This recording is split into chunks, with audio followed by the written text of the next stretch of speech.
Hello there, all you misfits, internet denizens, and general troublemakers out there. It's Mark Reed from Mark Reed Atheism coming in with another broadcast of Friday's Fundamentalist Fails. Your day may vary. I am in the future. I am in Australia, so I am early, but it is my Friday, and I love to do the Fundamentalist Fails on a Friday, where we are looking, if you are here for the first time, we're looking at the weird, the wacky, the wonderful, the outrageous, the baffling, the exponentially confusing world of fundamentalist creationism, young earth creationism, any kind of religious belief that is fundamental in its beliefs, and kind of is a bit odd. So one thing that did occur to me is not a lot of people do know what fundamentalist actually means, like what we mean by fundamentalist. So fundamentalists generally believe they have an incontrovertible truth. They have the absolute truth and take a literal reading of that dogma that they're reading. So they think that it has to be applied absolutely literally. So when boiled down to its fundamentals, it is true, not just that, hey, this religion has a story, you know, Haram the Monkey King, and it's a story to explain things and a story to do things. It is, in fact, an absolutely literally true story, no matter how much it conflicts with the reality around us. So I want to say thank you, everybody, for joining me. Robin Mandu, Left-Handed Jedi, good to see you. And we do have a weird one for today. So today, we're basically, what I found on, there's a YouTube channel called Creation Research. I know, right? Every time you hear creation science, creation research, creation sort of investigation, it's always a hilarious time. But they basically had on an interview with a creationist by the name of John Mackay or John Mackay. Just 1 second. Oh, that is full screen. Okay, yeah. So the video is sort of in this box format because it is an older format. This is from 2009, but I personally have never seen this one before. So basically, now understanding who this guy is kind of interesting because he's an Australian that comes from Queensland, same place as Ken Ham, and he actually has an association with Ken Ham. So basically the history of AIG, he started Creation Ministries International, as well as the same time as sort of AIG started to take over it. They became sort of Answers in Genesis, but Answers in Genesis from the US had a disagreement with this guy, basically. This is actually from an article revealed on the National Science Center of all things. Hang on a second. National Science Center. So basically AIG was Answers in Genesis suffered a schism. So the groups in Australia, New Zealand, Canada, and South Africa rebranded as Creation Ministry International, while US and UK continued as AIG. The naming gets complicated, right? So this is about the schism that occurred. So him and Ken Ham used to be, well, thick as thieves, to use a probably very apt analogy, quite frankly. But, they sort of had this divide.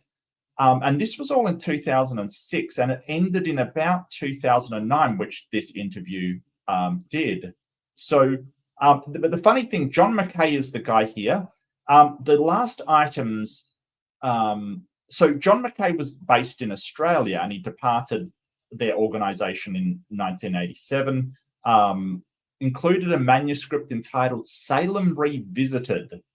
So it was a collection of letters from various Australian churches and other individuals regarding the accusations John Mackay made about Margaret Buchanan. He basically was Ken Ham's widowed personal secretary.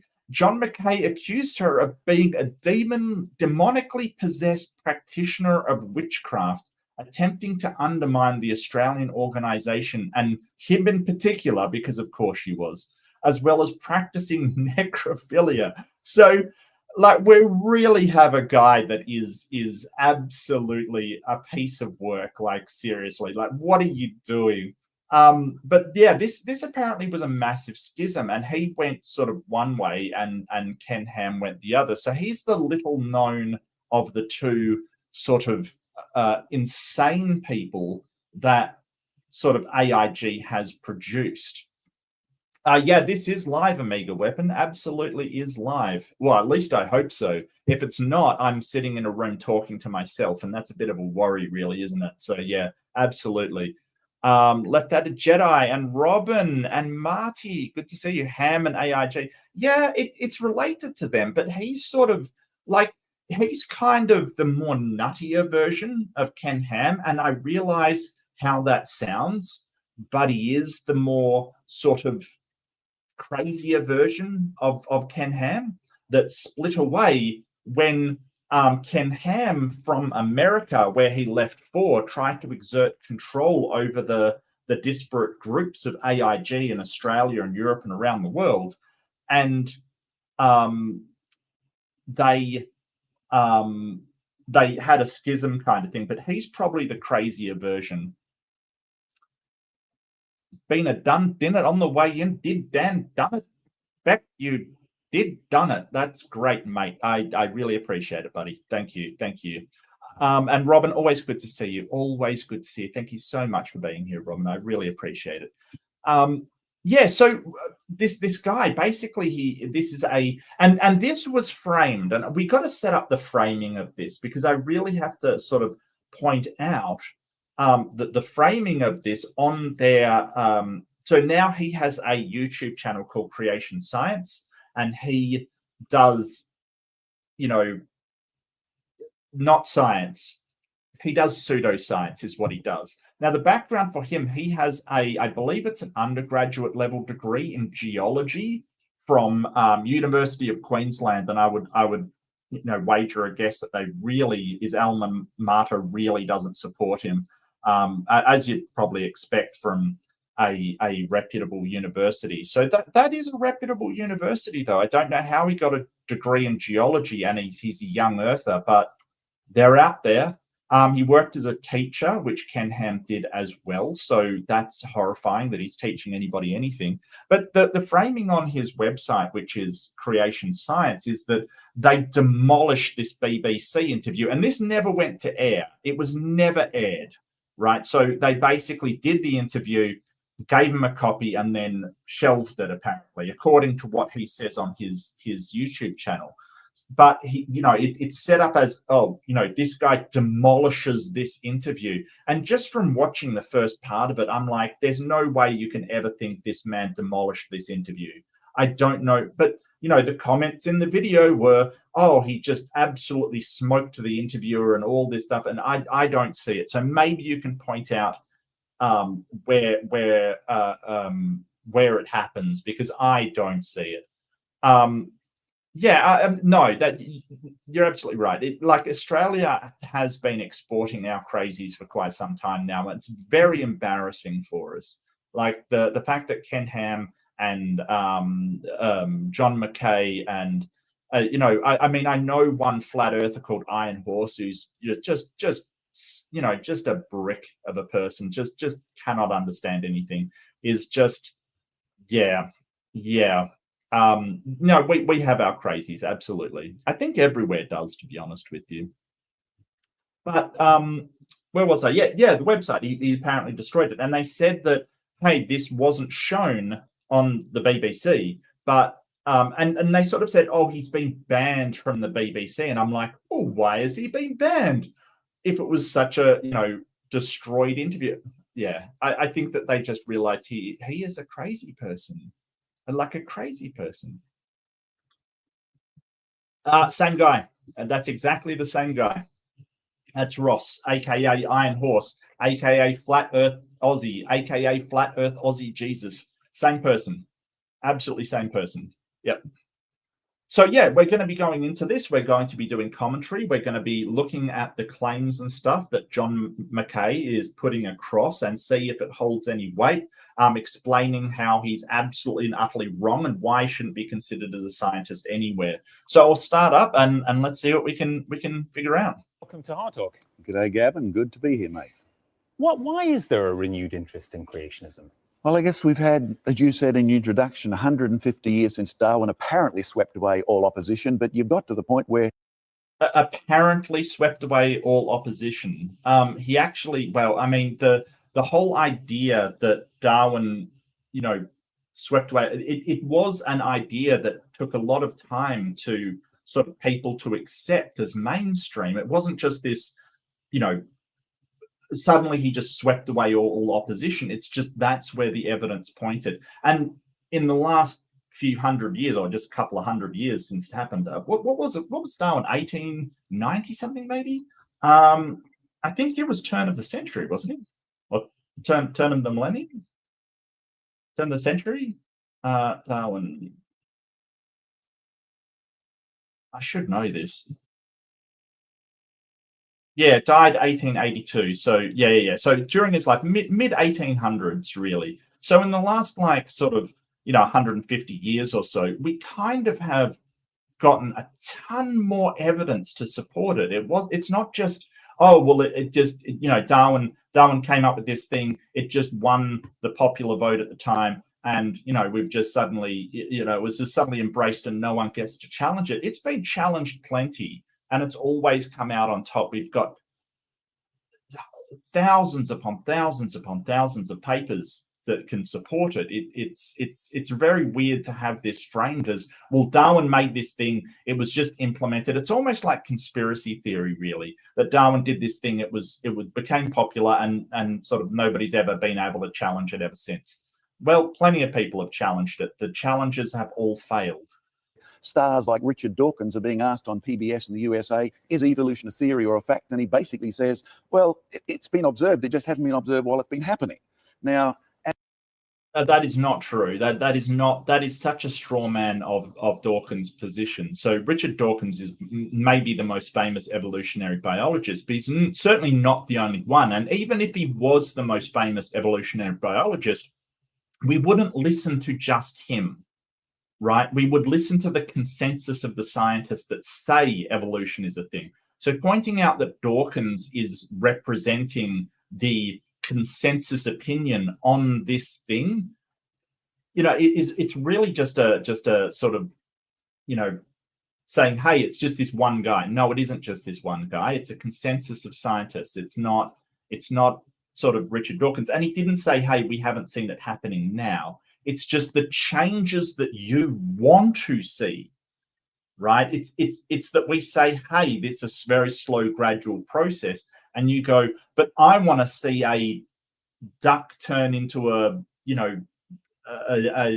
human kind of thing. And it's like, well, the changes that you're asking for are so large that it's going to take ages. So I don't think that sort of saying, hey, Dawkins said, oh, well, they're happening, we just can't see them. We can see the changes, but we can't see the changes you are asking for. Kidsville versus Dover. Yeah, I don't think so. I don't think there's been any trial to settle it. I think that science has largely sort of just said, hey, we're not going to entertain religion over science. I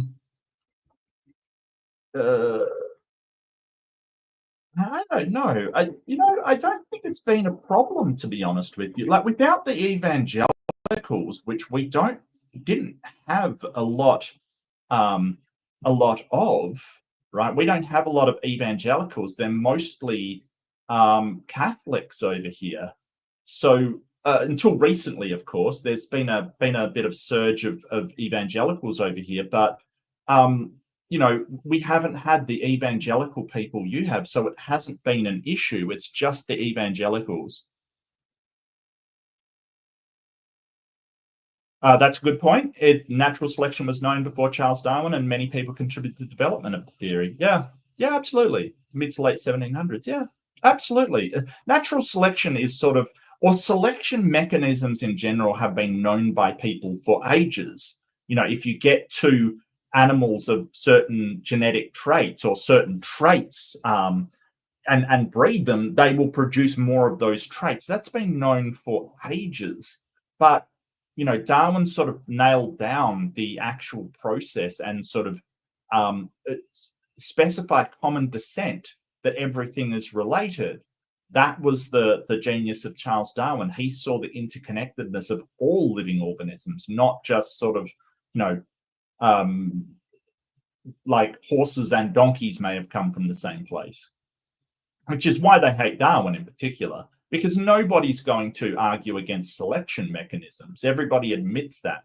The theists just call it adaptation and say, hey, it just stops at some point for some reason. We don't know why. As the leading proponent of sort of atheistic evolution, that leaves an awful lot open to question. So people like me are saying, look, it's time we dealt with the real world, not the one that you theoretically want. One bit, let's start. It's time we deal with the real world, not the one you theoretically want. Yeah, so when we say it's a theory, it doesn't mean it's just theoretical. Those evolution is used as the backbone of science, especially virology.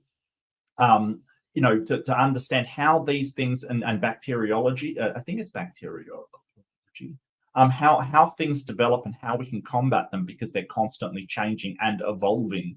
We have to agree. Agree on microevolution. Yeah, absolutely, Jedi. One point of agreement. Yeah. One bit that scientists would agree with you on is there are ways of picking holes in Darwin's theory. They would say that, but the question is whether what you have to advance takes us any further. Yeah, and this is the thing. Darwin had some amazing ideas for the time. He saw further than most, but it's not like this. His theory and what he proposed was absolutely complete, or there's no holes in it. He didn't even know about genetics. He had no idea. So you can sort of pick things apart and say, hey, but there's things like genetic drift and, stuff like that. We get that. His theory wasn't complete or perfect. Yeah, and that's actually in the Bible, Vesterfred. Thank you. Yeah. Breeding livestock in front of striped sticks apparently will produce striped animals, it says in the Bible, which is kind of hilarious. Comes to your meetings. Who wants to hear your point of view? Well, I just flew in from Hungary on Saturday night, and we had a meeting with Hungarian academics, one professor of information technology at the University of Miskolc, one leading physicist, and one geneticist. So obviously you get the academic spectrum as well, which is, a fairly new interest. Often in the last 150 years, just it's been lay people who are largely Christian, but now it's moving to the university academics. Yeah, so what he doesn't answer is whether these people are just Christians, because you will notice that they will try to prop up their creationism on certain authorities. Like they will get people like Dr. Sanford, who is a geneticist, and sort of try to prop him up as their guy in the field. And, he sort of makes all these things. But what the interviewer is asking is how many other sort of different ones that are not creationist Christians, like how many sort of independent people that aren't believers are following this and paying serious attention to it, because we know that religion can put a massive bias in your way, and so it kind of is this, well, okay, you spoke to these individuals, how many of them are actually not Christians, and this is not a faith belief? Because they've got to the point of saying chance, random, naturalistic explanations are simply not working. Now, naturalistic explanations are working. They're absolutely working. We can make predictions about them working. We kind of predicted how things like viruses will mutate and become and change over time. We're predicting things using it quite accurately, in fact. one-line definition of creationism. I want you to explain a bit about what you do believe. You believe that every word in the Bible is literally true. It's the truth. Well, the biblical account, of course, is a book which got history in it. It's a book which got parables in it. So if something's a parable by definition, it's a story, not a historical fact. And Jesus always introduced his parables with that phrase. But there's much of it which actually claims to be history. And as such, it deserves to be treated as that. I mean, Charles Darwin's book is a book which claims to be history. Not really. I mean, claims to be history. I think he's got a very weird idea of what history is. So there's no doubt there's history in the Bible. It records names, places, dates of things we're pretty sure actually exist, were real people that occupied that place. Pontius Pilate, for instance, was definitely the controller for Rome, the Pilate, the sort of Pontius over that area at the time. We know this from other documents. But that doesn't mean that everything in the book has to be considered to be literal history, like literally everything that it says happened. That's not how we treat textbooks from history. That's not how we treat anything from history. You know, just because there is a document from China talking about the travels of Tipitaka the monk, that may have been a real person. And, you know, the places definitely existed. You know, when they traveled from the China out to the West, you know, those places existed, but we don't say that it's literally history. That's not what we say. We say that, hey, it's a story. Some parts are true and some parts are probably false. We'll find out what's true and what's not. But there's no reason to think the supernatural stuff is. But he's sort of saying, hey, because it contains some history, we've got to treat all of it as definitely occurring. And that's not how we treat books from the past. And you've got two alternative histories to which any science student can say, if this history is true, what evidence would it leave in the present? But you believe, am I correct in saying literally that the world was created about 6,000 years ago by God in 6 days? A literal reading of Genesis is not only the only one that makes sense. If you try to read it any other way, it just becomes a stupid story, not even of any value to religion. But yeah, and think about what he said there. For a start, he says, oh, it's the only way to read it to make sense. It doesn't make sense. It doesn't match up with what we understand about science. So it doesn't make sense. This whole idea that sort of God created the light before the sun and sort of days before the sun, it kind of is really weird. You know, plants before there was sun to provide light for them. Like it makes no sense whatsoever. That's number one. Number two is, if you think about what he said, he's like, if you don't take a literal view of the Genesis account, the rest of the book, the entire book is no use to anybody, because then it all could be stories, is basically what he's saying. And yeah, I agree. But you're basically, and this, if you're interested in sort of logical fallacies, this is called an argument from consequence. So it's basically saying, if this book isn't true, then my life is meaningless, or my life has less worth, right? So what that is basically saying is, because I don't like the consequences of something A being true or not being true, then I'm going to argue for the truth of it. That is not a reason to base whether something is true or not, because you don't like the outcome. So it would sort of be like saying, well, my car can't be working, it can't be breaking down or you know, having engine problems, because if it was, I'd be stranded on the road. That is not a reason to actually believe it either is in good working condition or having problems. What you fear the consequences, or what you think the consequences may be. It's basically a kind of wishful thinking. I don't want to think of this consequence, so I will wish the opposite. I will wish, because I wish that it was true, I'm going to think that it is. That's really bad, irrational thought, because the consequence has no impact on whether it is true or false. There, you're in conflict with other religious believers. Never mind the scientists, for a start. Yeah, Therizinosaur, or otherwise known as the tickle chicken. Arc players will understand that one. Is it magical thinking? I don't think so. And I think that people other than creationists definitely do it, because you do end up with, you know, just as a sort of a paradigm of, say, for instance, a ordinary everyday result. It's like people that say, oh, my wife can't be cheating on me, that would just destroy me, kind of thing. Now, I get that you don't want to think that way, but kind of that's not a reason. That's not a good reason for thinking that. There may be other reasons. There may be, you know your wife and she wouldn't hurt you like that. That's fair enough. That's sort of inductively saying, hey, she doesn't hurt me.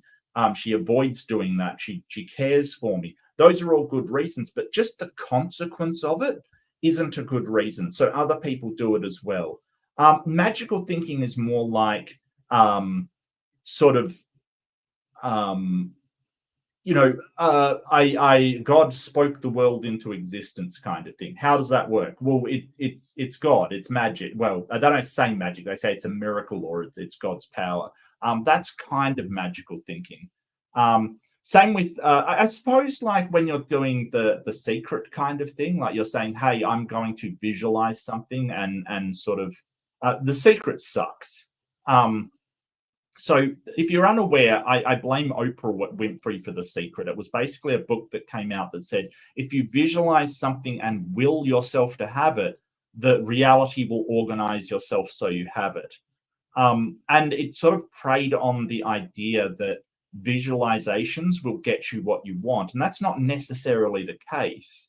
Visualizations can help because they order your mind to working towards it. But the magical thinking is sort of thinking that that's actually going to come about because you think it. So I guess maybe a little, Omega, maybe a little. Yeah, I do see your point. But I think it's more like I'm going to think that I'm right because the consequence of me being wrong is unacceptable to me.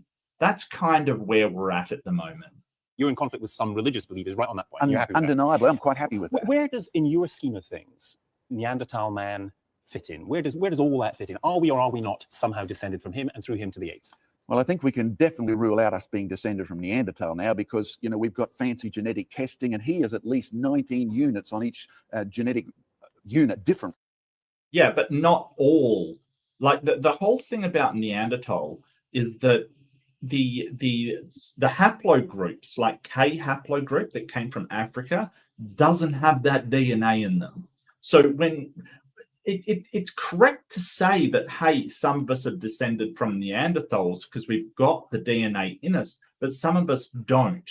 That's the whole point, that they seem to live around Europe and there was interbreeding with other humans, most notably the sort of Cro-Magnon, I think it was, or Homo habilis, maybe?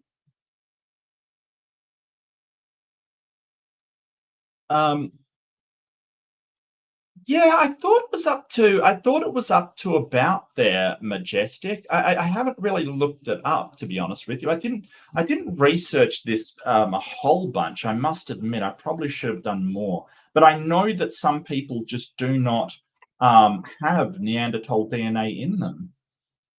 Everyone.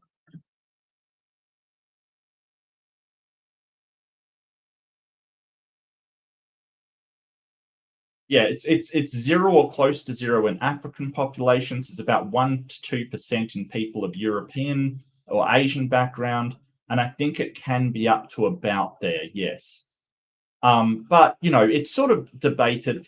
Yeah, the Melanesian population. Denisovans is 4 to 6% in Melanesian populations. Lower and other Southeastern Pacific Islander. So yeah, we've got this sort of this interesting pattern of the haplogroups which are the oldest from Africa, and we know they're the oldest because we can track the genetic lineage of these people. They're from Africa. They don't have any in there, any at all. And then the Europeans have some, the Asian peoples have some. Like, and we can see that the Neanderthals interbred with humans when they lived around Europe, Germany or so. So there was an actual thing. But he's sort of saying, I'm not sure why, that, well, we've only got a little bit. Yeah, but why is it there? And what happened to the Neanderthals? From us. So if you wanted to be dogmatic, he's come from us. We haven't come from him. But why would Neanderthal have come from us? Why would that be the case? Why couldn't we track the genetics to see that? I don't understand that. I have no idea what that means. He's come from us. So I think he thinks they're an offshoot of humanity that have just died out, but that doesn't make sense. So why does the African people of haplogroup, I think it's K, I think it is K, original. So haplogroups are just sort of genetic lineages, just separated into areas. L, sorry, it's L. So macro haplogroup L is the sort of origin point. And that is the people that come from Africa. What's haplogroup K though? Okay. Oh, it's West Asia. Okay. Yeah, well, that's okay. I mean, I just got it wrong. I will remember for next time. But yeah, why? Where's the Denisovian? Denisovans. Yeah, Denisovan. Thank you, Sydney. My pronunciation is terrible. Erica would slap me. But why do some of us have this? Evolution explains it perfectly well. We have these offshoot groups that are sort of Darwin's finches explains it. There's a separation of geography. Two different organisms develop and evolve, then they meet up again and start interbreeding, and we get this sort of combination of DNA. But it doesn't explain why some people don't have the Neanderthal DNA. It doesn't explain that. Testing shows that 96% of the DNA of a chimp is common to a human, doesn't it? Well, that's the figure. That's the figure you get in textbooks. But number one, Neanderthal is not a chimp. Neanderthal has been removed from the display at the Naturalist Museum because he turns out to be a deformed human being. No, it hasn't been removed from the display at the Natural History Museum. No, it hasn't. No, it's still on display. I looked this up. There's skulls there. There's bones there. You can look it up online. Nothing's been removed from the display. This seems to be a faith position from him that, they're getting rid of the evidence. No, they're not. They're really not. This is giants in the Smithsonian. It's not true. Maybe it's a dead end. But on the question of our relationship with chimps and so on, 96% of the DNA common between a chimp and a human. That tells you something, doesn't it? It does tell you something. It tells you that statistics is the house of lies. It tells you something. Statistics is the house of lies. We're not talking about a statistical study where you go out and poll people and then get a group of, you say, hey, 1 in 3 people are concerned with the economic situation. That's statistics, right? What we're talking about is comparing DNA and seeing the similarity.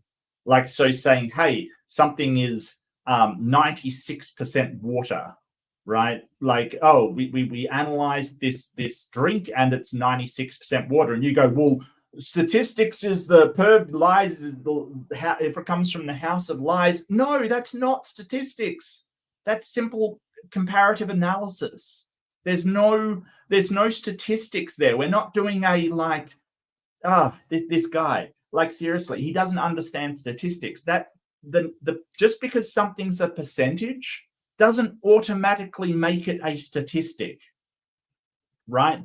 Statistical data analysis is where you, so there's something called the law of large numbers. Now, the law of large numbers basically says the closer, the more sample, the bigger your sample, okay, the more greater sample size you have, the whatever statistical analysis you do, the closer that gets to the actual figure.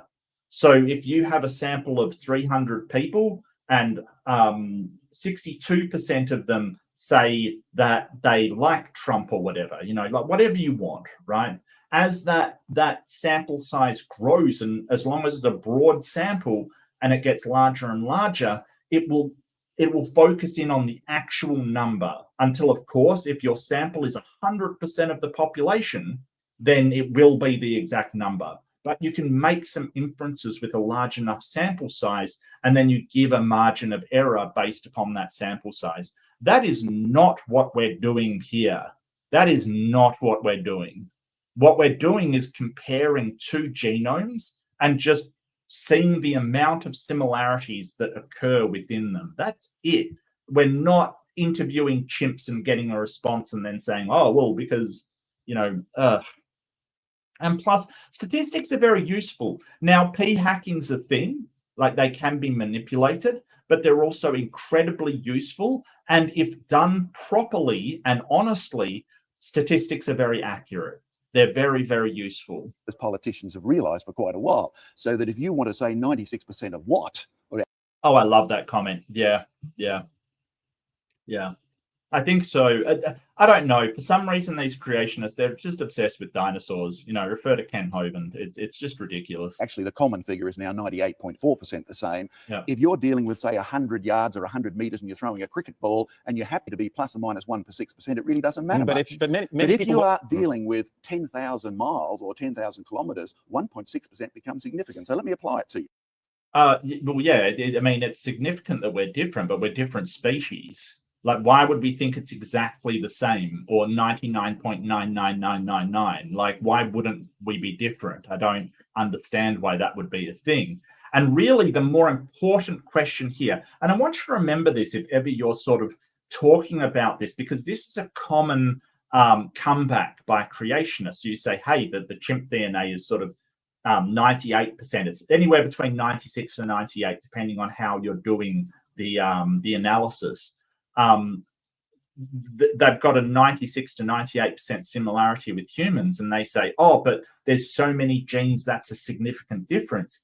The real question is for them is, why is the chimp more similar to the humans than it is to any other great ape?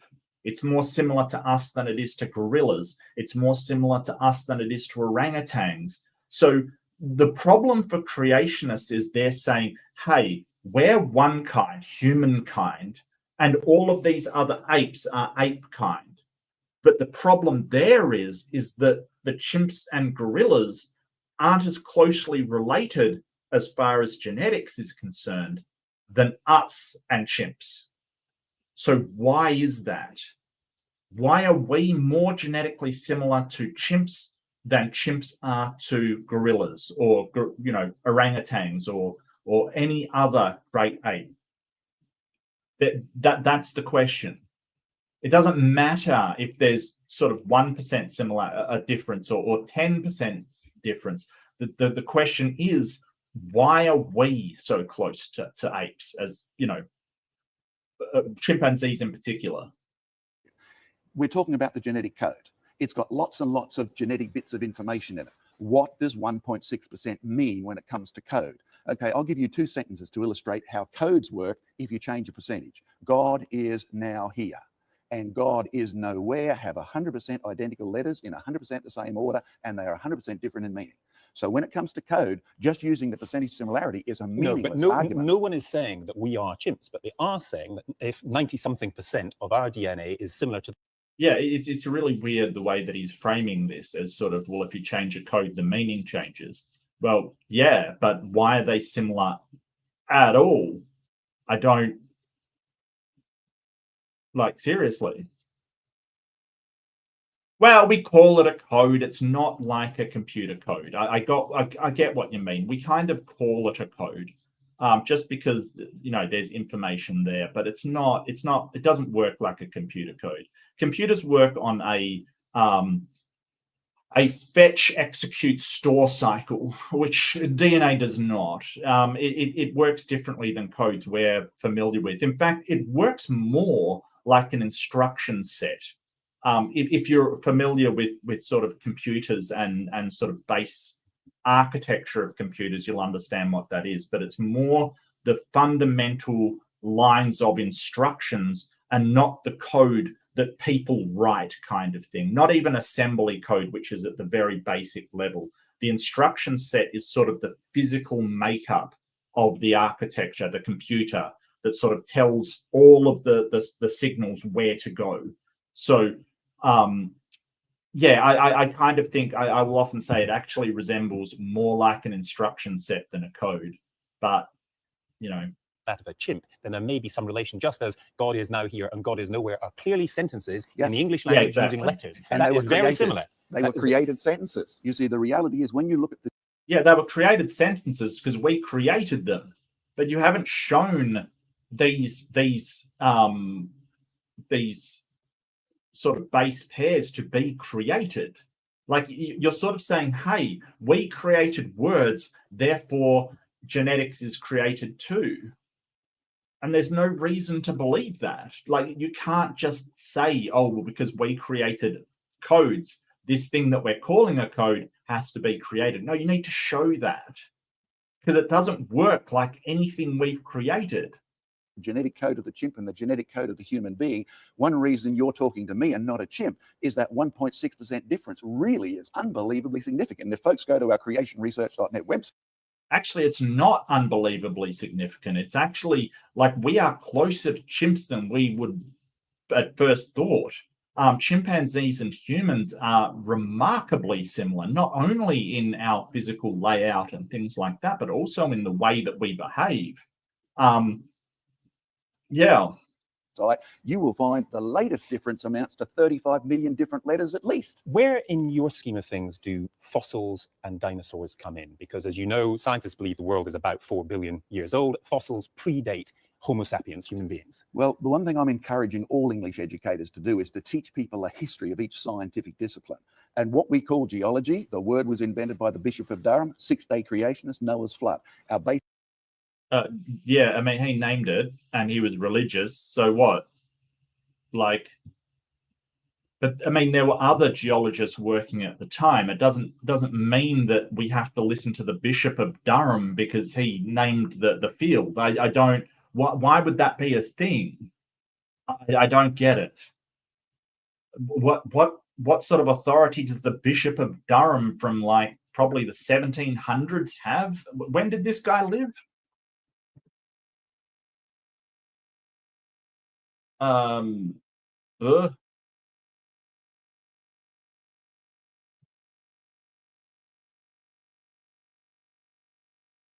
Yeah, Richard de Bury, 14th century. Well, what? Why? Okay, so this is, if you are interested in logical fallacies, this is called the fallacy of etymology. It's sort of saying, hey, because the origin of the word meant something, then the word now means the same thing. People like Kent Hovind make this mistake all the time when they say, well, when he says, I don't think anybody else says it to my knowledge, but he says, oh, what does science mean? Science comes from Latin, scientia, meaning knowledge. So it's what we know. No, that is not what science means today. Like, so just because the Bishop of Durham had a word for study of the earth doesn't mean that that's what geology means now, whatever he meant. Apparently it just means earthly science. So I don't think I don't see this guy's point. And so the question I think he's trying to, or at least what he's trying to imply, is that, hey, Christians discovered this science. And it's like, well, yeah, because the problem is that the religion has been so established, especially in places like the UK, that everybody was Christian. It was dangerous not to be Christian at that time. You know, we're talking 14th century, it was kind of dangerous not to be a Christian. And Christians were the ones who wrote, who read, who had all of the resources available to sort of go out and study these things. Your average peasant that maybe wasn't religious, because as I said, it's kind of dangerous to not be religious. I can't believe I have to say that about this guy who accused of someone of being a witch, but here we are.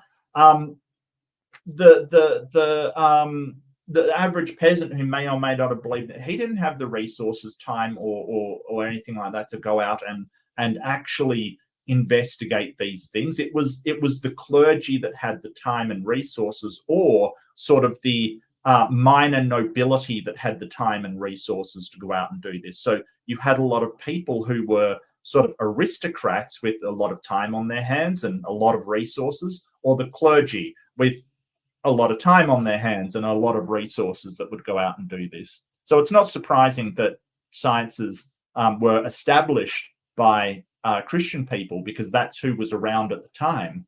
But at the same time, we don't have to say, hey, because a Christian found this science, then it's a Christian discipline. We don't have to say that. Basic precepts of geology from Nicholas Steno, Six-Day Creationist, Noah's Flood.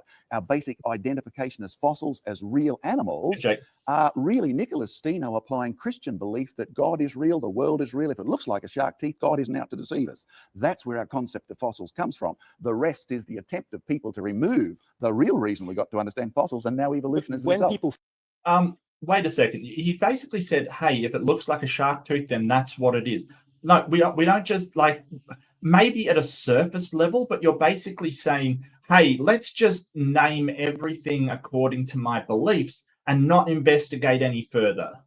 If it looks like a shark tooth, let's not try and find the megalodon. Let's just call it a shark and be done with it. Let's just give up there. This is sort of a real appeal to, I want to be, willful ignorance is what it is. Like, and we've run into this, my very good friend Ember, and I was just talking to Ember over on Joe, Kentucky Atheist channel. He had a really good interview with Ian Shen, who is also one of my favorite people. Joe's one of my favorite people, and so is Ian Shen. I might link that actually. That interview, because it was really good. It was very good. So, but I've talked with Em before, and we have this joke about how a theist that we're aware of by the name of T-Rock saw a leaf and said, well, it looks like a maple leaf. It's a maple leaf. Here's the problem. It was a sweet gum leaf, which is a totally different tree biologically. So they have this problem with saying, hey, let's look at this, and whatever we think it is, that's what it is. And that is not a good pathway to what is actually true. I'm sorry, it's just not. Like, we can look at things, for instance, I'm going to look at this mirage, and it has to be water because that's what it looks like. Well, it's not. Like, it requires further investigation, and they basically promote ignorance. They're basically saying, hey, I don't want to see what it actually is because it might conflict with the book that I like. And that's not good enough. Find fossils and say by carbon dating these are several million years old, you think they are lying to you? Well, number one, they wouldn't use carbon dating to do that, but the principle is the same. I don't accuse them of lying. What I accuse most people of is ignorance of how we got to that figure. And every student in a high school or a university needs to know how we got that figure. And I'll tell you how we did. You see, the man that we can really put at the center of this is a person called Charles Lyell, who wrote the Bible of geologists. Charles Lyell. No, that's not really. I mean, Charles Lyell didn't get the age of the Earth right. He was off by a certain percentage. Yeah, he was a huge figure in geology, I believe, but I don't think he got an accurate result for the age of the Earth. Yeah, he's proposed the Earth to be several 100 million years. We know that's not right. So no. Weird. Is he going to go for like uniformitarianism, maybe? Like the idea that, hey, things that work by physics now How they worked in the past. Is that what he's saying? In the 1800s, gave us a set of glasses that says the present is the key to the past. Nothing about carbon-14, but we use these glasses. Whatever carbon-14 is doing, it's always done. Okay, Charles Lyell was a lawyer who, fortunately for us, his sister published his letters 2 years after he died. We know what he set out to do now, quote unquote, my aim is to get rid of Moses from science. Okay, now there's the problem, not the data. Okay, but get rid of Moses from science. Why should Moses be in science? I don't understand. Yeah, he was also trying to find proof for Noah's flood. Yeah, but sort of, you're now arguing that radiometric decay worked differently in the past than it does today. I would like to see him back that up. Yobbo? Yobbo?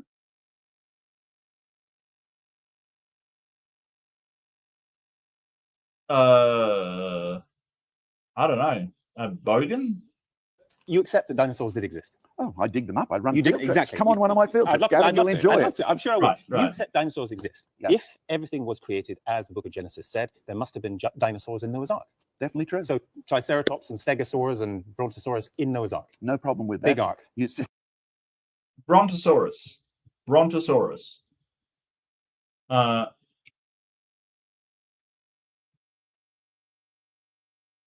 Titanosaur. That's the largest one ever.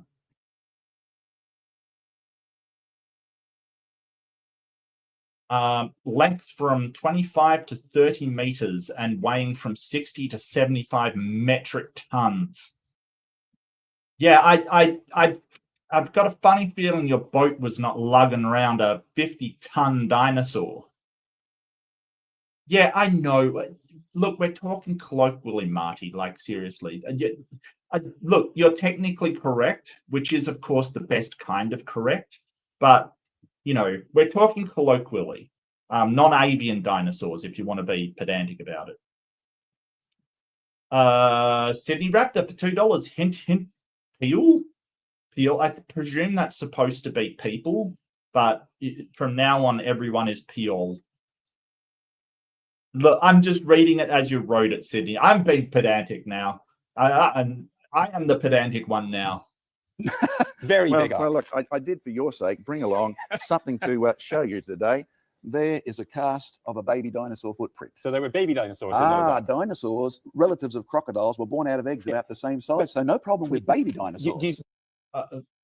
No problem. Yeah, 8 people looking after every single, I suppose, genus, if it's kind, every single genus of dinosaur, as well as every single genus of modern organism on a massive boat that requires maintenance and food. And I don't know what could possibly be a problem with that. They took baby dinosaurs. Yeah, but a baby titanosaur is still like frigging heavy. I don't, and you know, difficult to raise, and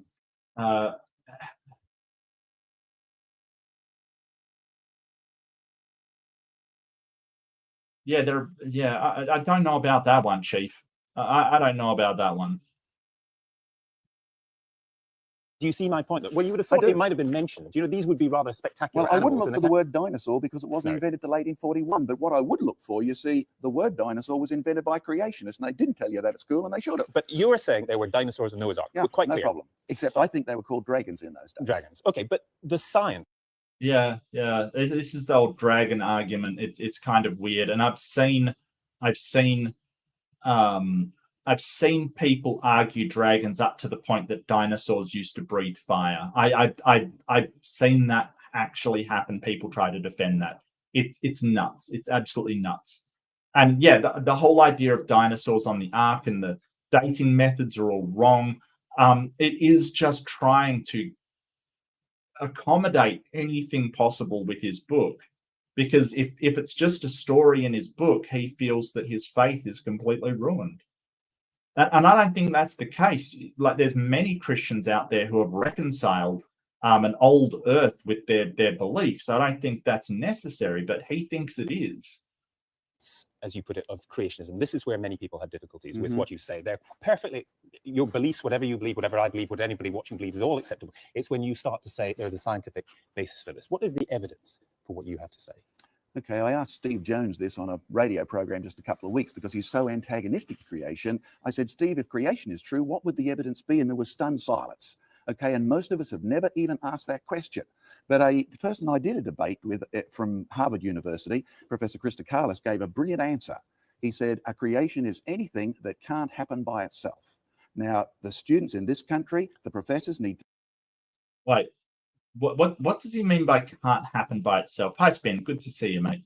I don't know what he means by it can't happen by itself. You know, this sort of seems more of a play on words, like, you know, so if you know, an explosion is a creation because it can't happen by itself. I'm not sure what he means by this, because if two chemicals react, is that happening by itself? If the two chemicals are occurring naturally and they just happen to combine, is that by itself? I don't know. Is he considering one of the chemicals? Is it when you say by itself, do you mean without the aid of any intelligent interference? Which is what I would think that he means, but I'm not 100% sure because his language is so fuzzy and moves around a lot.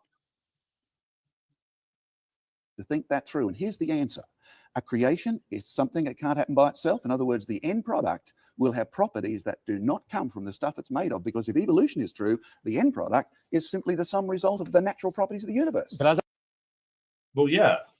What's the problem with that? We're simply the end results of the natural properties of the universe. What? It's almost like he's saying, well, I don't want there to not be a supernatural soul or something in a human, so I'm not going to believe. That's irrelevant.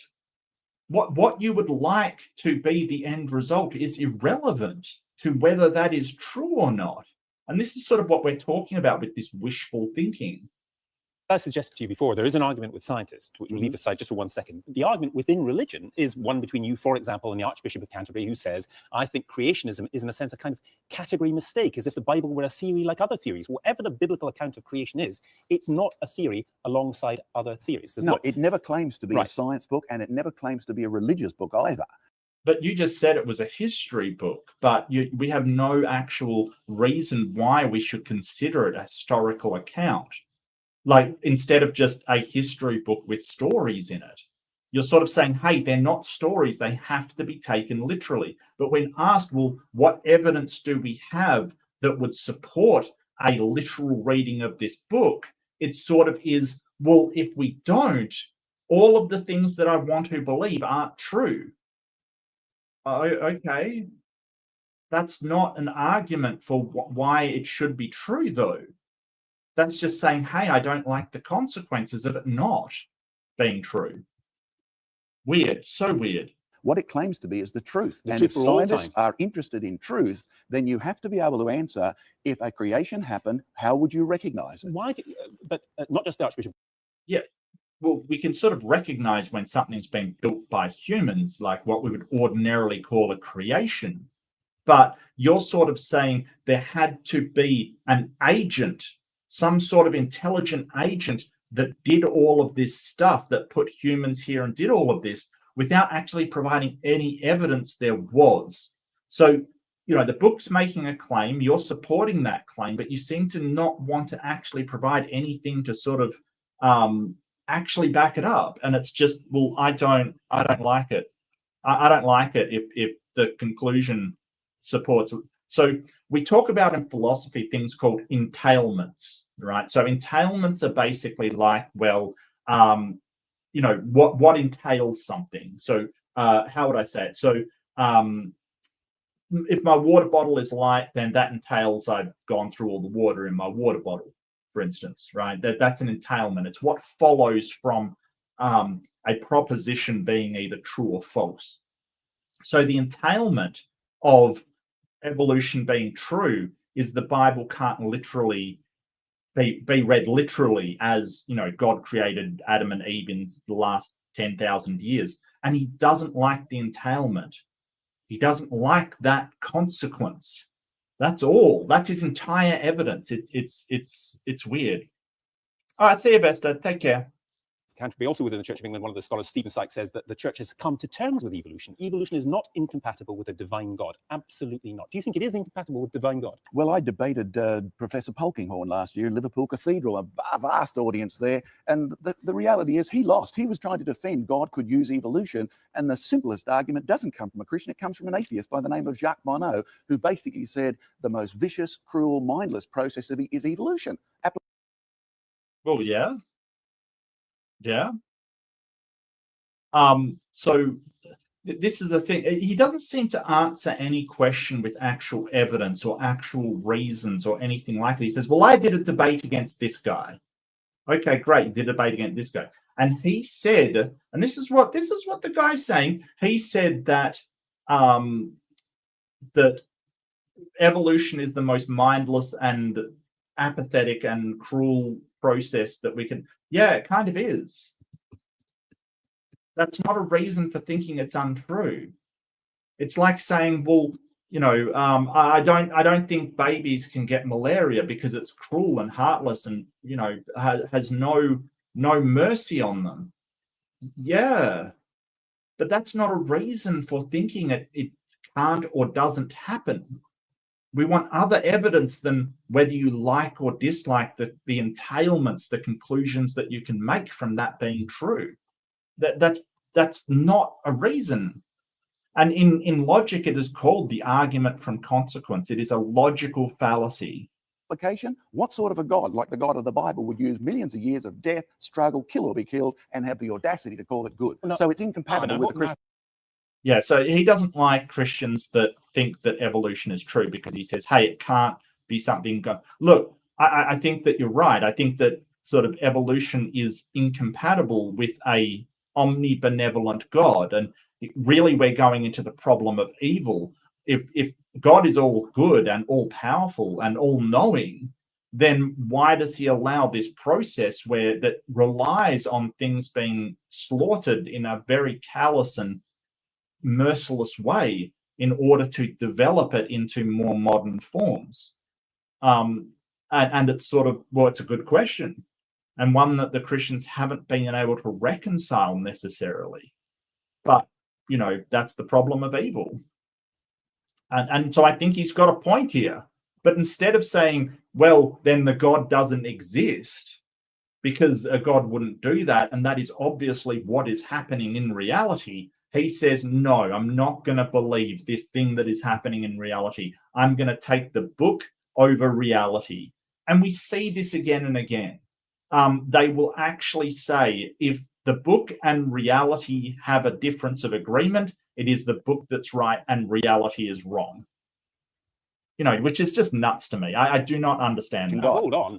As you well know, we live in a world of malaria, of AIDS, of terribly bad things. If there is a God who is good and is all-powerful, and these evil things exist, he precisely fits into the definition you've just given. No, he doesn't. You see, this is David Attenborough's problem and Charles Darwin's problem. I mean, Charles Darwin... So I'm in good company with that question. Oh, yeah, you're in good company, that's right. Why not, then? If you said that a God would never create a world which is red in tooth and claw, well, he's created a world in which there's...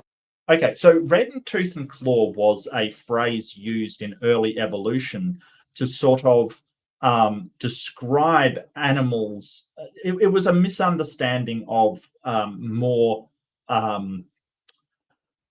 I don't like to use the word primitive, but more primitive understandings of animal behavior. Like when an animal killed something, they kind of looked around, and to the onlookers of, I think it was Victorian times, they seemed to be embarrassed or have some kind of moral dilemma. And that's how they interpreted the animal's behavior.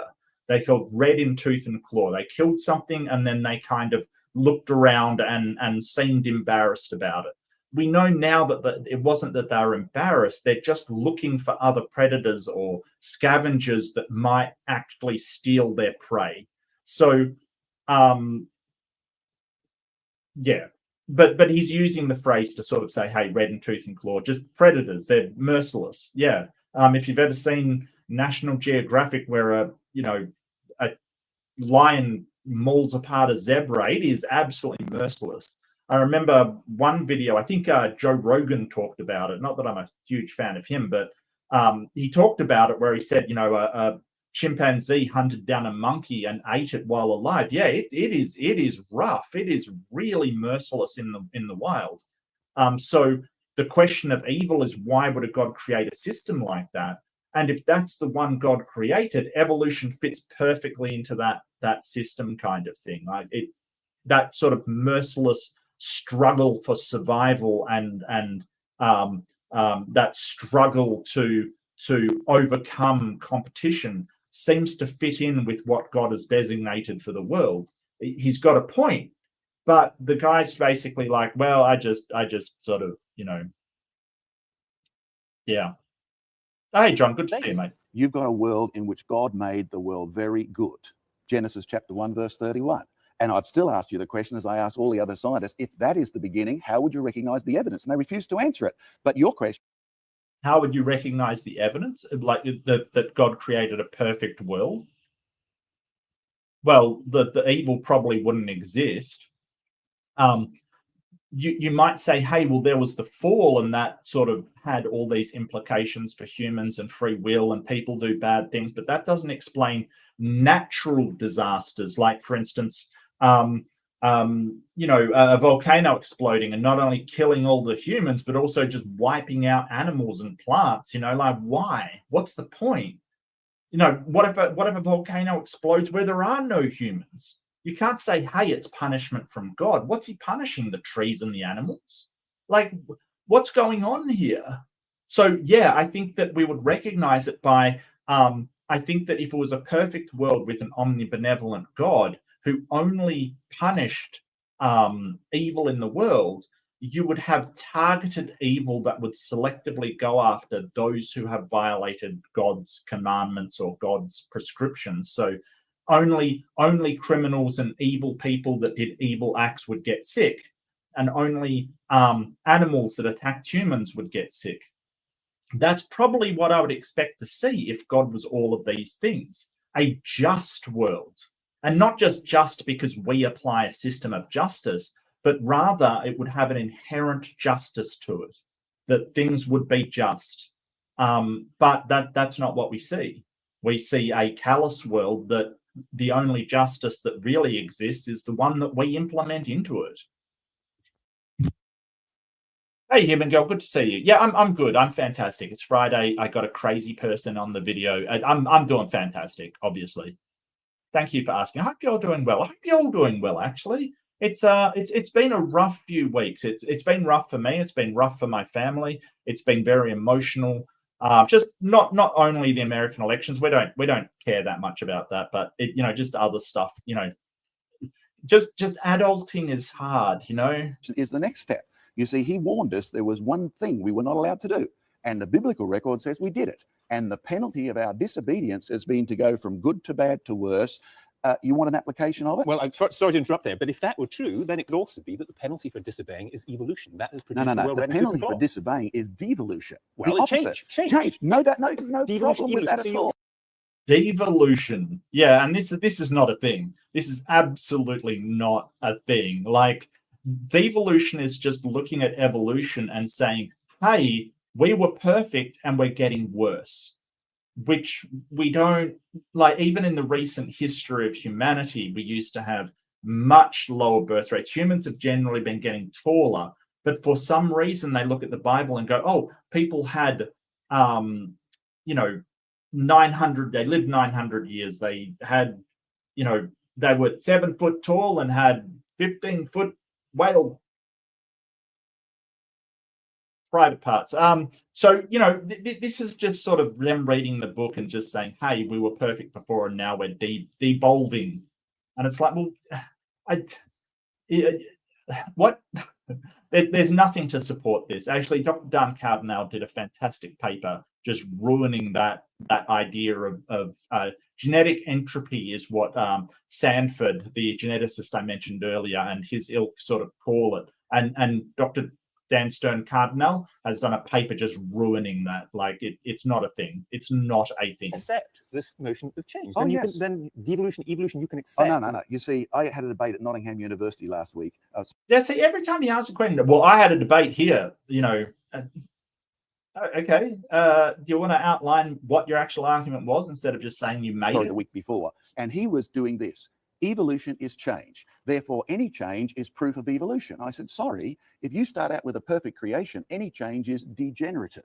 So that you can start out in a world in which all the bacteria in your mouth have a wonderfully good job to do, and then you in your foolishness invent soft drinks with phosphoric acid in them, and you kill off half the bacteria, and they chew your jaws instead We'll lay off the the good soft drink. stuff. But you Yeah, and no, you have to show that what you call a creation was perfect, though, and we know it wasn't. Like some of the oldest fossils have all kinds of disease in them. You invent soft drinks. I don't know, he's got a problem with soft drinks, but we've also invented, I don't know, toothbrushes, floss, sir, you should floss. It's not a problem. We've kind of invented stuff for that too. What? I don't understand.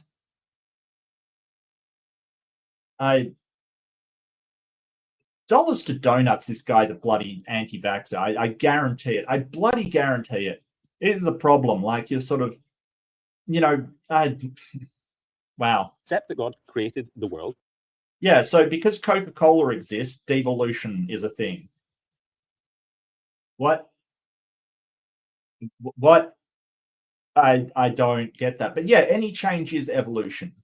Like, they think it's, it has to be adding things, not taking them away kind of stuff. And it's like, no, taking them away is evolution as well. I absolutely guarantee that. It is evolution as well. If a organism finds a survival strategy by over successive generations of going to trees and then or just say the trees go away. Here's a better example. Just say the trees go away and an organism finds it beneficial to run faster and not be able to fly. And the wings eventually become like arms hanging at their sides, which is what happened with the emu. Bloody emus. That's evolution as well. And what's interesting is the emu does have these tiny little arms that serve no purpose whatsoever, just hanging by its side. They're vestigial arms, basically.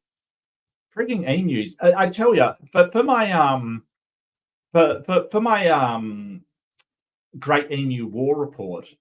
Okay, I'm going to talk a little bit about my Great Emu War report. I don't know who saw it. I wish more people would see it and give me some feedback, but that's just my, you don't have to. It's just my hope.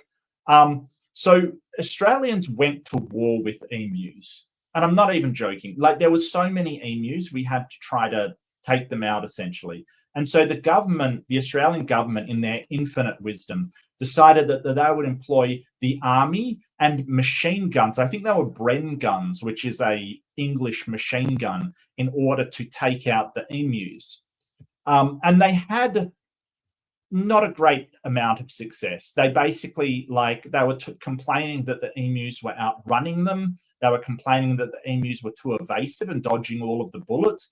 Basically, emus won, like 100% won. They basically ran out of ammo and decided to pack it all in. So we refer to that really affectionately as the Great Emu War of Australia, where we lost against emus. My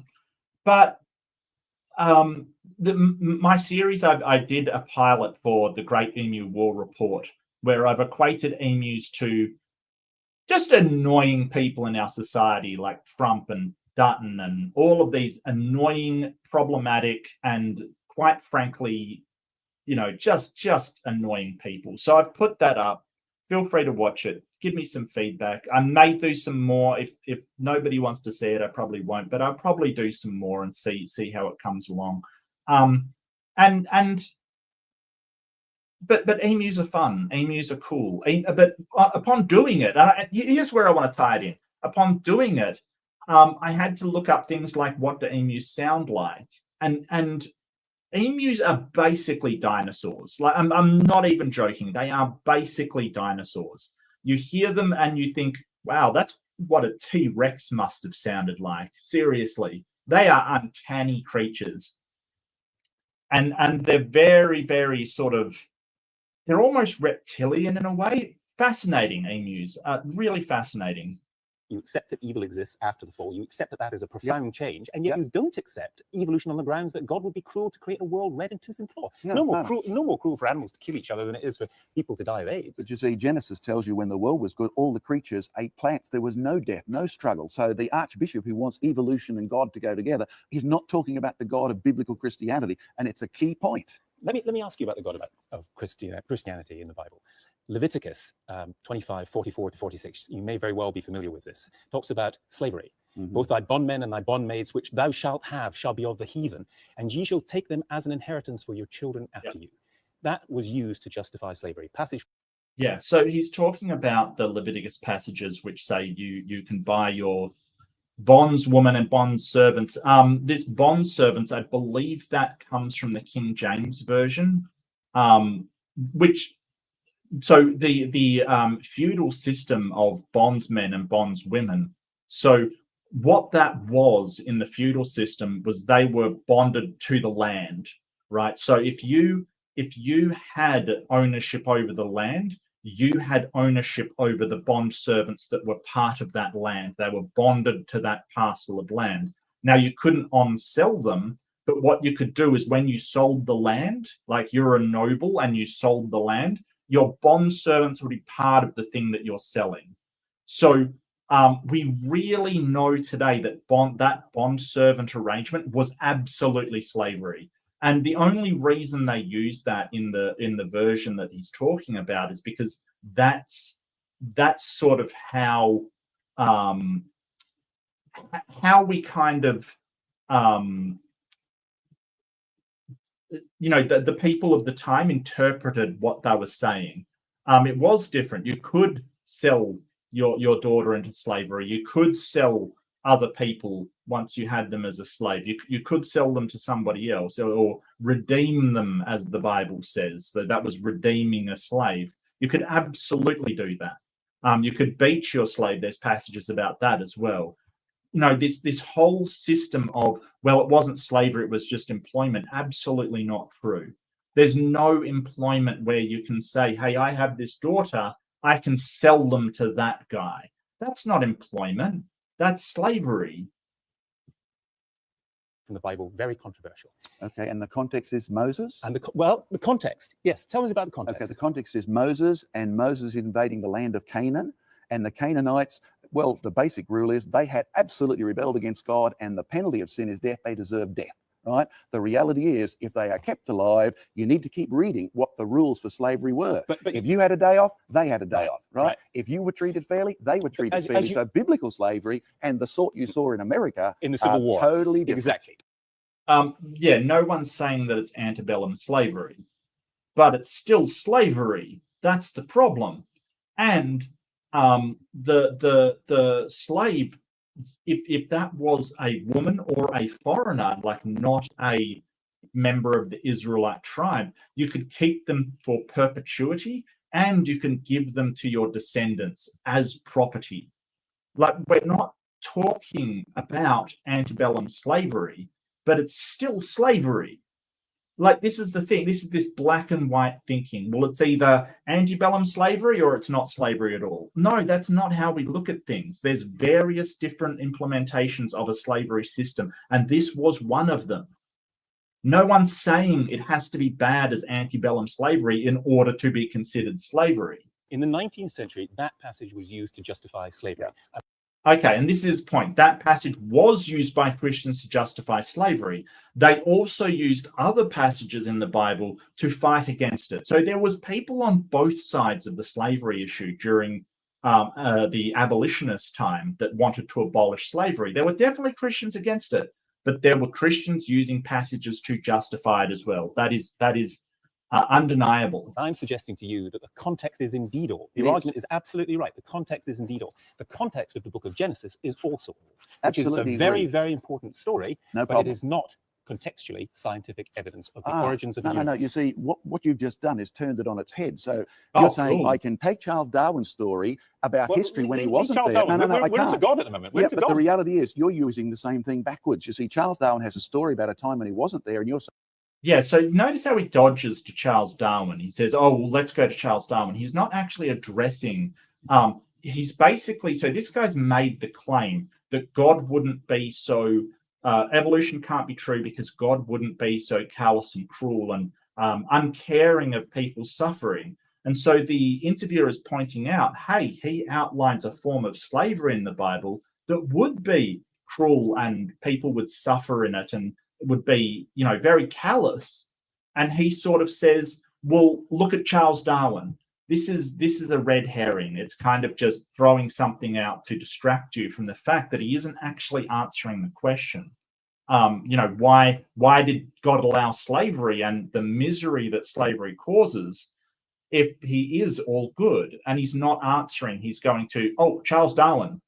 No, we're not talking about Darwin. We're talking about God. That's scientific, and I can ask a question about it. I'm saying if context is important for the Leviticus justification of slavery, then context is also important for understanding the book of Genesis. No doubt about it.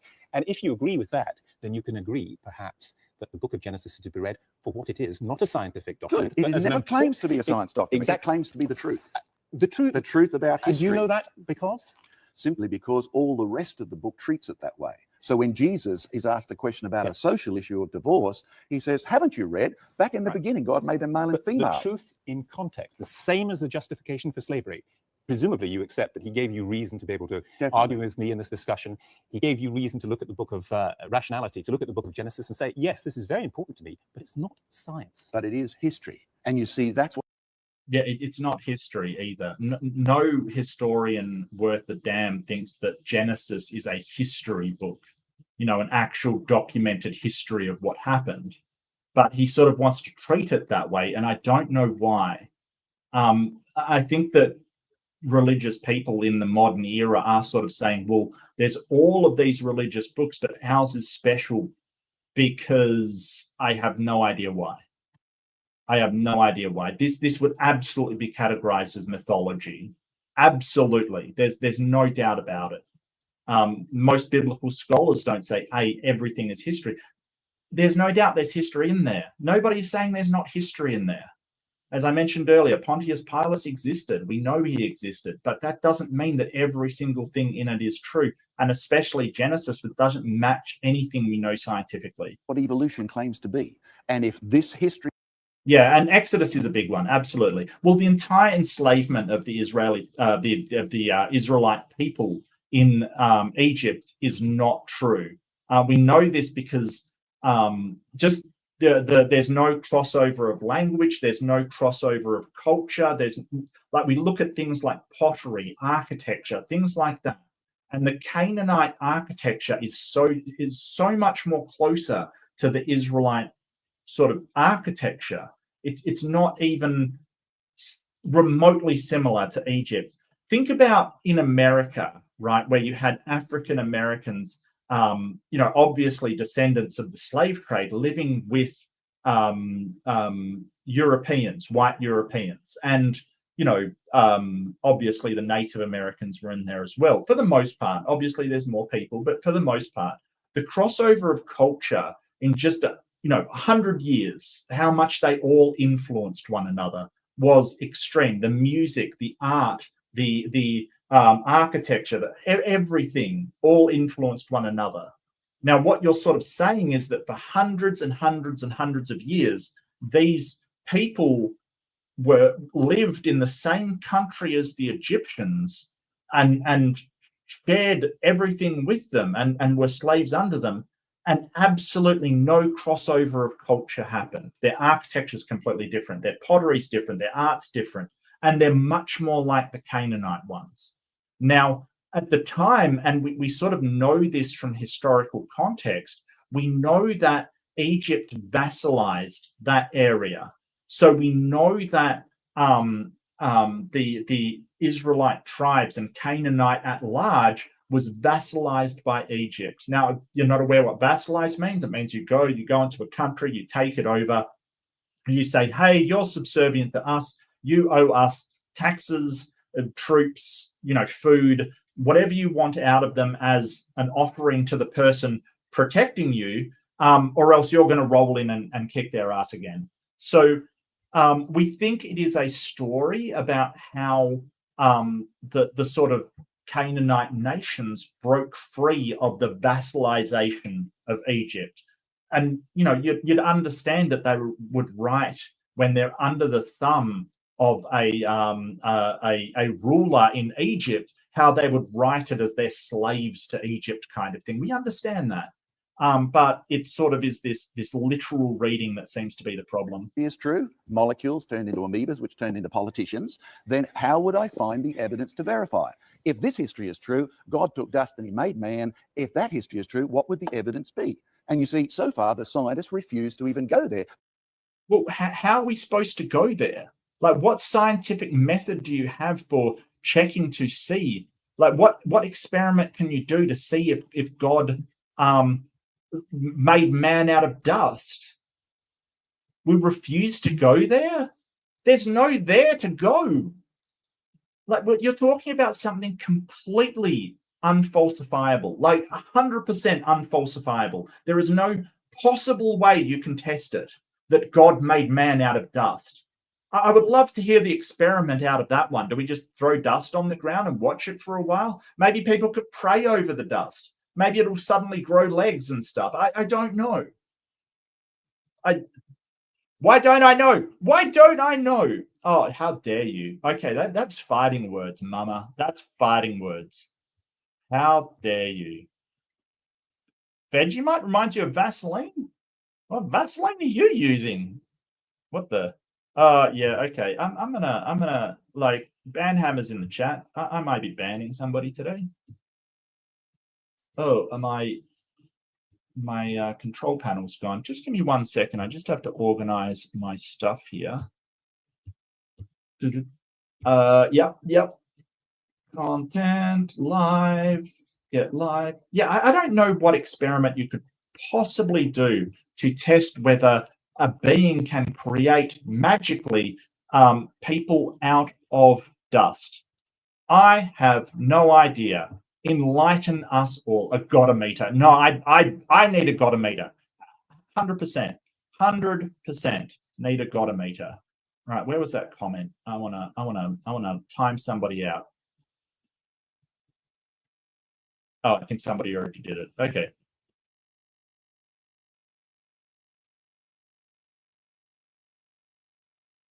Adam was a golem? Well, yeah, I mean, look, it depends on whether you're following sort of the fundamentalist Christianity or whether you're following Judaism or whether you're sort of taking a literal reading of it kind of thing. It depends. It depends. But in the Christian tradition, it was dust it was made out of. So, yeah. But they are the same category of question. Would you accept there may be scientific evidence that you could accept that would prove you wrong? Oh, I can definitely even suggest it. You see, when you have a look at our classification system invented by a creationist, right, Carl von Linné, who says if God has created creatures separately, if he has specially created them, concepts like species are real, right? And it works. Now, no, it doesn't. There's all kinds of problems with it, like cross-speciation breeding.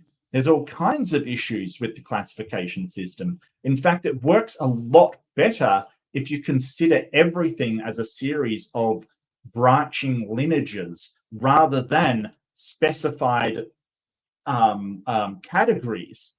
It really has a problem because if you boil it down, there's so many changes over time that it becomes blurry what's a species and what's not. It becomes blurry what's a genus and what's not. And that's another point against them, because if a God created things separately, they would absolutely just be in their categories with no crossover. But we have all of these transitional species, and we have all these mosaic species with, you know, sort of features of one genus and features of another one. We have these problems.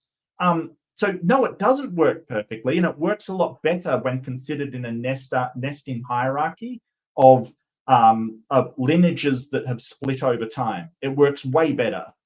The bottom line is, if it is true that amoebas turned into worms that became politicians, then animals have not produced their own kind, and you've got a way of checking. If it is true that God has created things to produce their own kind, then somewhere built into a human being is a mechanism to stop you evolving. And nobody has observed any human being evolving. What we've seen is our immune system degenerating, courtesy of AIDS, courtesy of the environment, courtesy of Chernobyl, and that's the opposite of evolution. Courtesy of Chernobyl? What? Is Chernobyl evolution for some reason? How? What? I don't even know what he's talking about. Thanks to AIDS? AIDS is a retrovirus. What? We're not... What? This is so weird. Like, seriously. And he's saying, oh, if there is something to stop evolution, we should see something in the genome for it. Yeah, and we don't. That's the problem. We see absolutely no actual mechanisms to stop these changes happening. I don't know why he thinks that's a thing, but it's not. And what we actually see, and it's very, very rare, but what we see is the retrovirus. I mean, really, he's talking about HIV, not AIDS. AIDS is the syndrome associated with the virus doing damage. So it's your immune system being compromised through the HIV. Rather than AIDS, which is the effect kind of thing. So he doesn't know what he's talking about, really. But we've seen what happens upon one instance is that the HIV virus, because what a retrovirus does is it writes itself on the organism's DNA. It literally inserts itself into your DNA to get a foothold, and then it uses your copying system, the very system you say God thought up, in order to replicate itself so it can attack other cells. So it actually is using you to and that's what a virus does. It uses you to help itself. That's what it does. Or a retrovirus, that's what it does. But what we've seen is that mutate, it didn't have the usual effect, right? So it didn't actually replicate and spread itself, but what it did is it prevented other viruses from taking a foothold. Because if you're a virus and you get yourself inserted, you don't want there other viruses coming and breaking up your genetic segment, but it mutated so it was actually beneficial for the organism. So that is a case of evolution. When a retrovirus hits you and it gets co-opted in order to help the organism rather than hinder it. It's a beautiful thing of evolution. But according to him, it's not evolution. It's somehow devolution, which I don't know why that would be a thing. Evolution. Make a distinction, if you would, between what you are talking about here and what is very current in the United States now, which is the concept of intelligent design, which I've seen people refer to as creationism light. Is that fair enough? I like that. That's really good. I'll remember that. I was asked about this by the academics in Hungary just on Saturday, because they have a traditional, far more European Greeks type thinking academia than the Americans do. And you will find in America where, of course, they draw a line in the sand that we don't really have, separation of church and state. So if anything's even vaguely related to church, like Genesis, you can't bring it over here to the state school system or whatever. Yeah, just wait. I mean, this was 2009. Just wait. Project 2025 is going to try and change that, which is frigging horrible. And yeah, it's kind of, I don't think there should be a church imparting itself on any secular nation. I think that's really wrong. And I'll stand up and I'll vote against religious people trying to influence the government to their religion. I think that the government should be working on behalf of the people, not a religion, and definitely not your imaginary friend. Ever. So they've come up with the argument. I mean, have a look at my boomerang. Everybody, this was for. He brought a boomerang. Oh my God. Did you bring a didgeridoo as well? Talk about pandering. Who walks into the room believes that didn't get here by accident. Somebody who existed before. Yeah, because we know what a boomerang is. But if you go and find a curved stick, you could say the same thing. Like we don't just look at it and go, oh, well, it's just a stick, but it didn't come by chance. This is the whole point. Like, why is that evidence of design, but simply a curved stick on the ground isn't? Because you're saying everyone would recognize that as being designed. Yeah, but if you just had a stick that no human had touched that happened to have a bend in it on your table, people would go, well, that's not designed.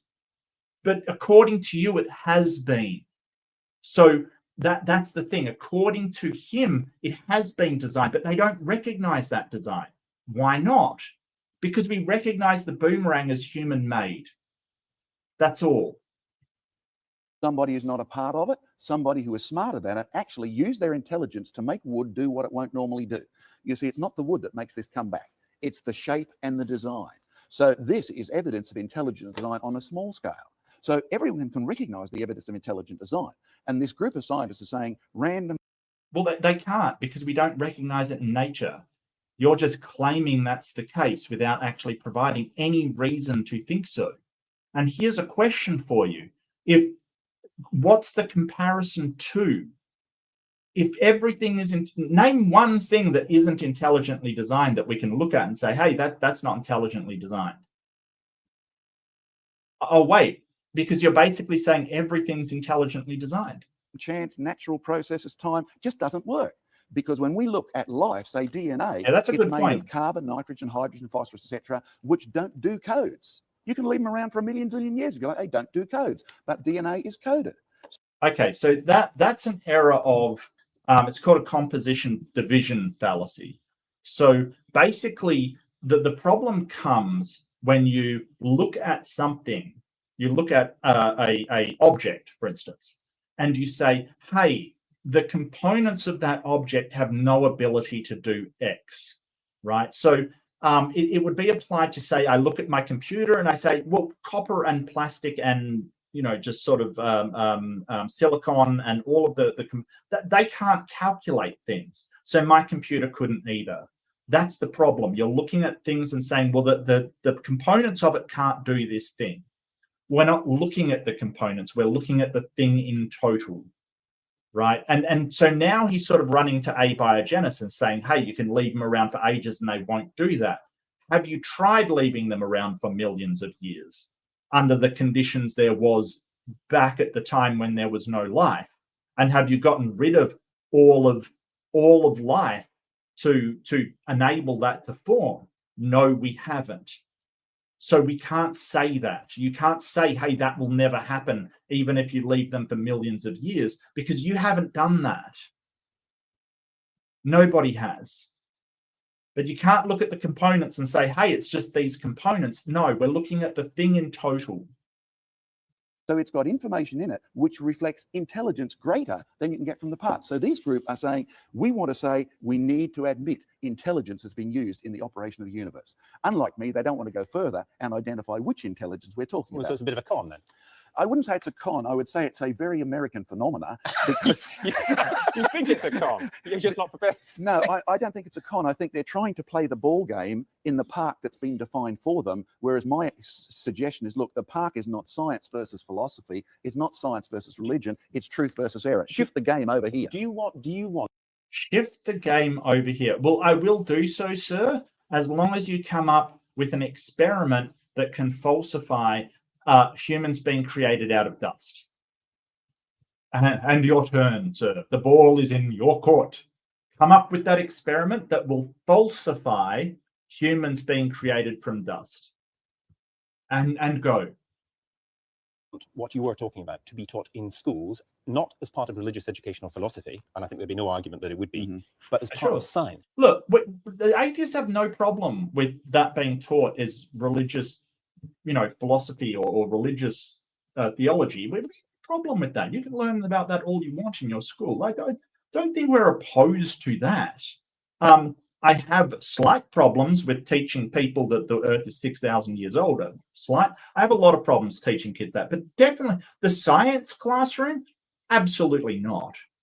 Science is for science, not your pseudoscience, and that's really important.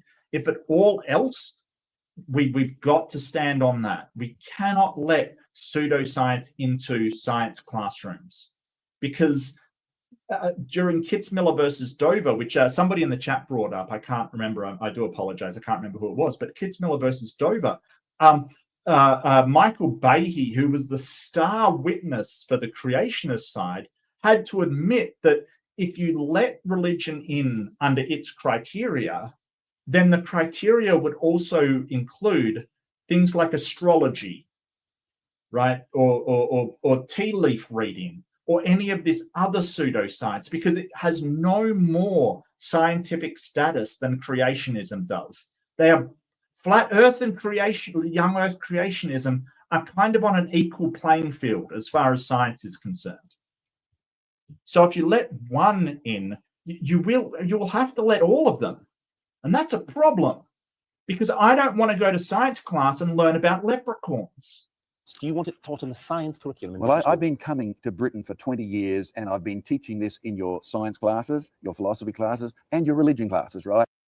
Yeah, that's worrying that he's teaching this in science class. That's absolutely worrying. And you know, that's horrifying. That's horrifying.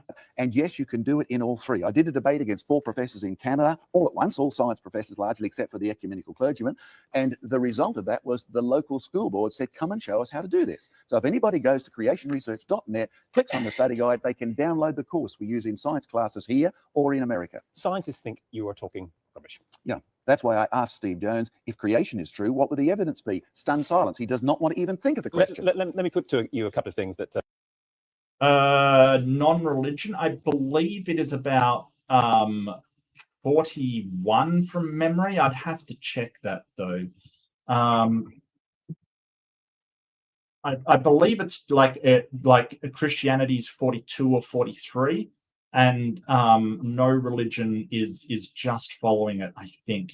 Like we're almost close to no religion and Christianity being equal in Australia, which is just fantastic news, because of course that will sort of include all of the people that are nominally Christian but don't go to church and don't actually believe it anymore. So I think that really in Australia it's about equal of Christians and non-believers. Steve Jones, for example, University College London, said it's very hard for anyone with 2 neurons both. I could be wrong about those stats. I haven't looked it up. So, you know, take it with a grain of salt, please do. Together to believe that the Earth was created 6,000 years ago. Deliberate irrationalism is dangerous, but it's most dangerous to the people that believe it. Well, that's certainly Steve Jones' opinion based on his atheistic approach to nature. But he's the same Steve Jones who in his Royal Society lecture said, we've got fossil HIV from 1959, variation XYZ. And by 2006, it became HIV variation WPK. And he said, if that's not descent with change, what is? Now, the reality is HIV has turned into HIV. It's produced its own kind, and there's no evolution at all. Well, it's not. Yeah, it's absolutely changed. It's absolutely mutated and changed, including to become beneficial in a very incredibly rarely become beneficial in organisms to prevent other viruses from taking hold of them. So, if that's not evolution, I don't know what is. Well, to be honest with you, if that's not evolution, then definitely the multicellular algae. We've seen algae go from a single cell to a multicellular organism in our lifetimes. That if that's not evolution, I don't know what is. It's not just him, obviously. The Royal Society, the best scientific brains in Britain, said in April this year, young people are poorly served by deliberate attempts to withhold, distort, and misrepresent scientific knowledge. Let me see what I'm up to tomorrow. 23rd. Yeah, I should be free tomorrow. I should be free. I can come over and play. I can come over to your channel and play. That's fine. Drunk history? I don't drink, though. I don't drink.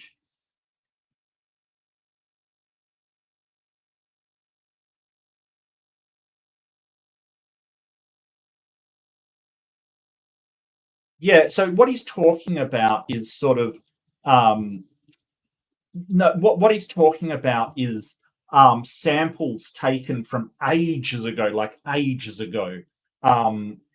that the HIV is actually mutated since then.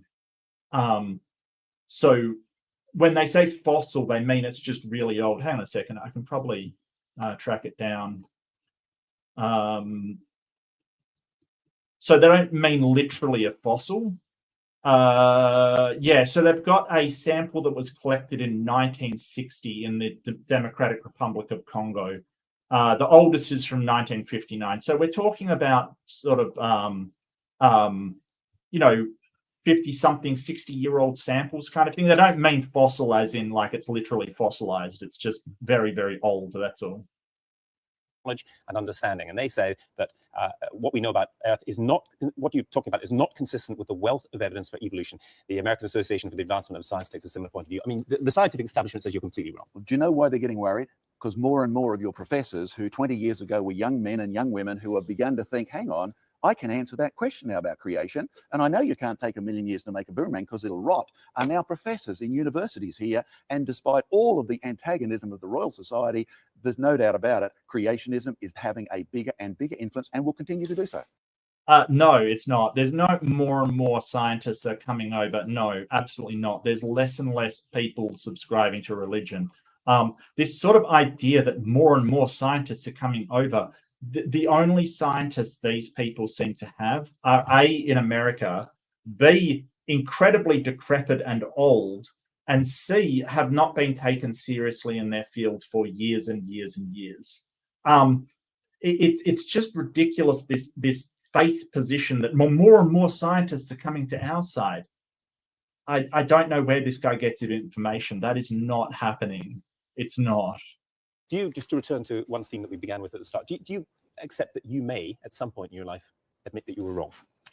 I have a fairly good track record of if ever I find out that I've been wrong, I'll be the first to admit it, although with a bit of Scottish pride and that having to be broken first. But the reality is I've also adopted something that I said in one of your public schools just 2 weeks ago, because the student said, why aren't you talking about this? I said, because in all of my 59 years on this planet, I've not been able to reach a conclusion about that. And what I haven't got a conclusion on, I will not tell you. Right. So therefore, I've made it my business. If I can answer the question about what the evidence for creation would be, the students need to know how to answer that question, because schools should not exist to teach students what to think. They should exist to teach them how to think.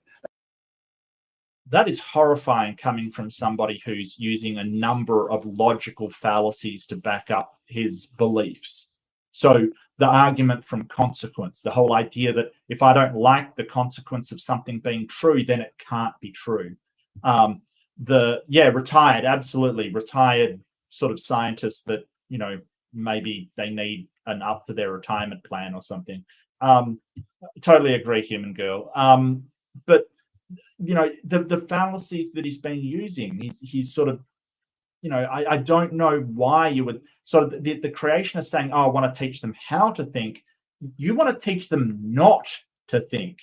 You want to teach them to accept the Bible without investigating it. Like he said, just remember what he said. We've got to get to the stage of, if it looks like something, we should just accept that that's what it is. That's what he said. Like, no further investigation. That's the type of thinking that he wants to cultivate.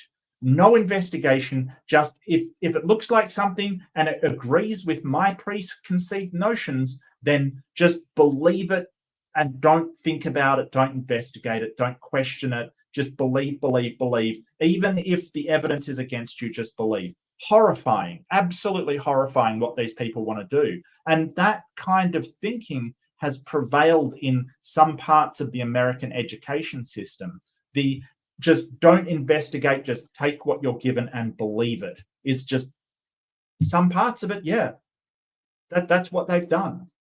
They've taken out any kind of critical thinking that they have. That's why your faith schools are flourishing. I mean, your school boards have said the creationist schools are way up there. Why? Because they're teaching them how to think, not just what to think like the evolutionists are. John Mackay, on that note, thank you very much. Well, that's not 100% true, at least not in Australia. It's the Catholic schools are way up there, mostly because they do teach sciences and things like that, evolution, etc. I don't think that I don't think that sort of evangelical ones, but there might be other lurking variables. Like religious schools generally get a lot of money in order to do it, and that might have something to do with it. But you know, I don't know. It's weird. It seems to be this faith-based position. I don't know why. Right, you're going.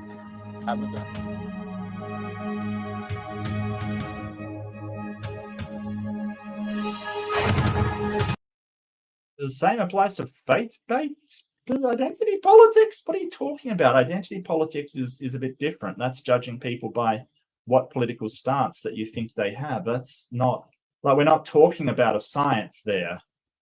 I mean, political science is a thing, but identity politics is not political science. It's not a thing. Wonder there's no private school teachers at them rallies. Yeah, well, yeah.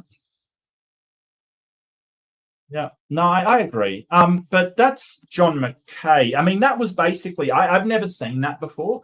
I think that his Creation Science channel just dug it out of his archives in order to say, hey, look, but at what point was the interviewer destroyed there? I don't understand, because we really saw John McKay just dodge and duck, and every time he was pinned down, oh, but Darwin, but this thing, but science. And it's like, well, no, you're advocating for a God. You want God in the science classroom, but he couldn't even sort of, the contradictions were, I accept that God and the Bible is not scientific, but I want it in the science classroom anyway. And it's very strange, because these people, since here, and this was 2009, they've also changed tack, right? So you've changed tack from we want God in the classroom, we can prove God, to we're just going to attack evolution, right? And say, oh, we're not after God in the classroom. No. That isn't what we want.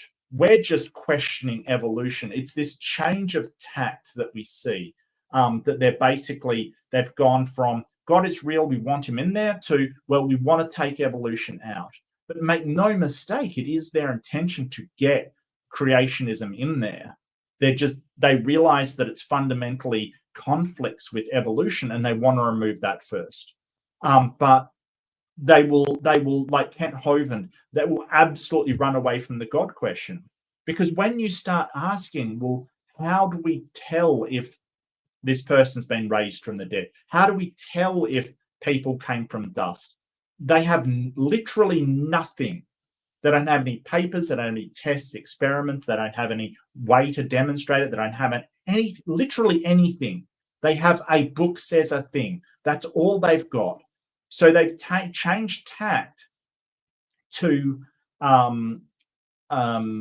basically saying, hey, we're not going to discuss or try to discuss or prove God. We're just going to get evolution out of there, even though evolution has mountains of support for it. It's got so much evidence, it's ridiculous. There is an overwhelming amount of evidence, and has been for quite some time. It's incredibly overwhelming. Yeah, and quite frankly, I'm fine with that. I think that while you're free to teach in your religious school, I think there should be an overriding curriculum that you have to follow. I don't see why there wouldn't be. The government is responsible for ushering the next generation and making sure they have the necessary knowledge to be able to function in society. I don't know why they wouldn't implement a curriculum. And anything sort of additional to that, like if you want to teach things additional to that, that's fine, but there has to be a curriculum that you follow. Because that's, if you have an employer and they want a scientist, he's got to know that the scientist is trained in science. Like, that's the problem. And going to university in Australia, you meet a sad amount of people that they've come through high school, come into university, they don't believe in evolution, and they're absolutely they're blown away that everybody understands it and everybody has all this evidence for it and everybody knows that it's a thing, because we've got an overwhelming amount of evidence, because all they've been taught is there is no evidence. So they'll actually, you sit down with them and you say, hey, there's this and there's this and there's this and this and this and this. And they just go, oh, they don't know what to do, because all they've been taught in their echo chamber of high school is no, there's none whatsoever. It just doesn't exist. Surprise. So, yeah.